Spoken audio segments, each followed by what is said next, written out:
Okay, guys, so when you come before God with our petitions, we have to take examples from Solomon. See what he asked God for and how his petitions was pleasing to the Lord. What he asked for, God was pleased with his request. Yeah, it wasn't about how he felt about it, but it was about how God felt about it. Oh, we must take note of when God approached Solomon and says, "What do you need?" Solomon hit it on the nail. Hmm. But God, who is all wise, God of wisdom and all knowledge and understanding, he knew exactly what Solomon needed, but he wanted to see if Solomon was aware of what he needed. And then God give him additional blessings. Let's take heed. Let's take heed. Let's go through this prayer and this request that Solomon asked God for. And then let's follow his example. Whew. 1 Kings chapter 3, the King James Version. This is exciting. Come on, it's a lot of food for our spirits because we must go to God. We must go to God on a constant basis in prayer. But when we go before Him in prayer, we must know how to approach Him for what? Yes. First Kings chapter 3. It says, "And Solomon made affinity with Pharaoh, king of Egypt, and took Pharaoh's daughter and brought her into the city of David until he had made an end of building his own house and the house of the Lord and the wall of Jerusalem round about. Only the people sacrificed in high places, because there was no house built unto the name of the Lord until those days. And Solomon loved the Lord, walking in the statutes of David his father. Only he sacrificed and burnt incense in high places. And the king went to Gibeon to sacrifice there, for that was the great high place. 1,000 burnt offerings did Solomon offer upon that altar. Mm, mm, mm, In Gibeon, the Lord appeared to Solomon in a dream by night. And God said, "Ask what I shall give thee." Mm, mm, mm, mm, mm. And Solomon said, "Thou hast showed unto thy servant David my father great mercy, according as he walked before thee in truth and in righteousness and in uprightness of heart with thee.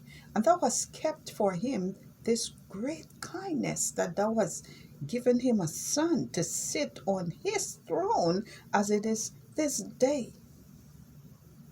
And now, O Lord my God, thou hast made thy servant king instead of David my father, and I am but a little child. I know not how to go out or come in, and thy servant is in the midst of thy people, which thou hast chosen, a great people that cannot be numbered nor counted for multitude. Give therefore thy servant an understanding heart to judge thy people, that I may discern between good and bad. For who is able to judge this thy so great a people?" And the speech pleased the Lord, that Solomon had asked this thing. Mm, mm, mm. And God said unto him, "Because thou hast asked this thing, and hast not asked for thyself long life, neither hast asked riches for thyself, nor hast asked the life of thine enemies, but hast asked for thyself understanding to discern judgment. Behold, I have done according to thy words.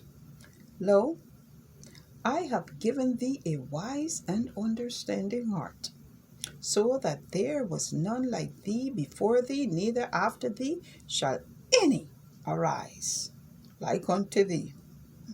And I have also given thee that which thou hast not asked, both riches and honor, so that there shall not be any among the kings like unto thee all thy days.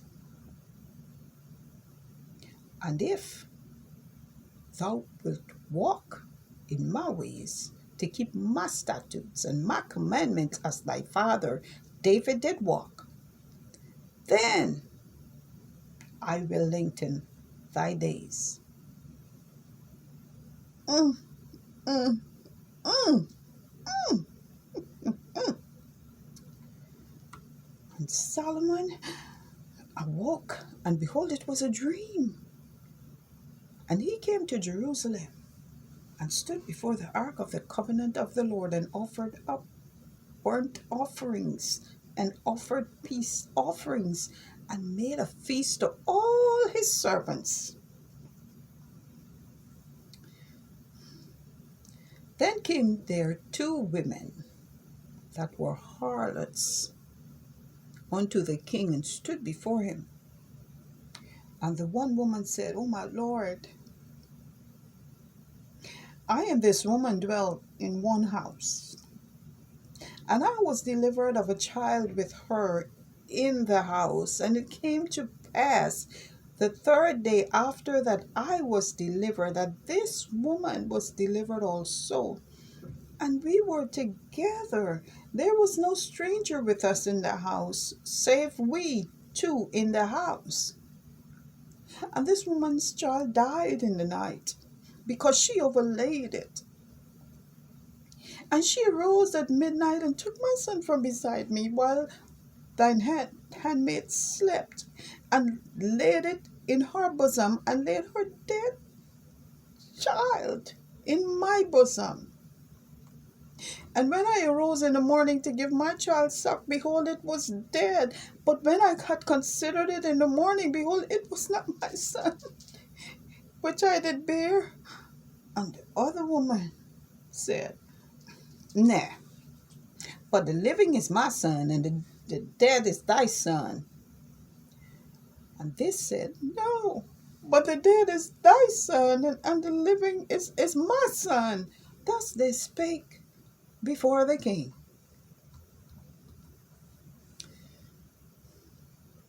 Then said the king, the one said, This is my son that liveth, and thy son that is dead. And the other said, Nay, but thy son is the dead, and my son is the living. And the king said, Bring me a sword. And they brought a sword before the king. And the king said, Divide the living child in two, and give half to the one and half to the other.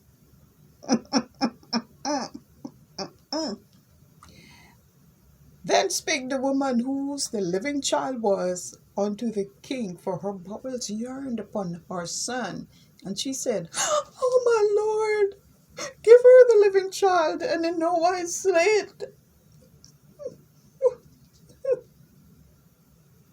But the other said,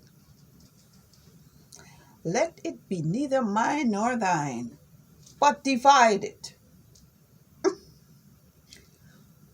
Then the king answered and said, Give her the living child, and in no wise slay it. She is the mother thereof.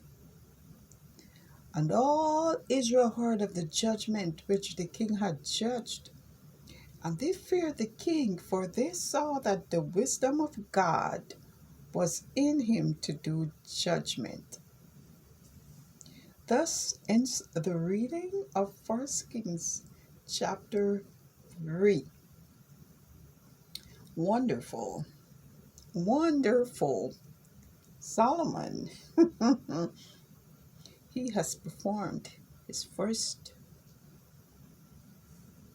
official judgment between the two mothers.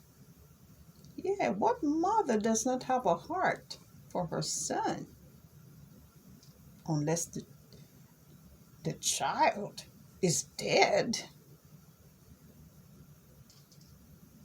The wisdom of God is already in display in King Solomon. Thank you for reading the Word of God with me. Let's go back in. Again, let's go over the request of Solomon. And let's again meditate, if we can, on how God looked at his request. And let's take note and remember, when we come before God with our petitions, let's remember that we can ask God for things that may not be pleasing to him. So he is not obligated to answer and even give us more than we ask for. Thank you for reading the Word of God with me. I am going to 1 Kings chapter 4. That's coming up next.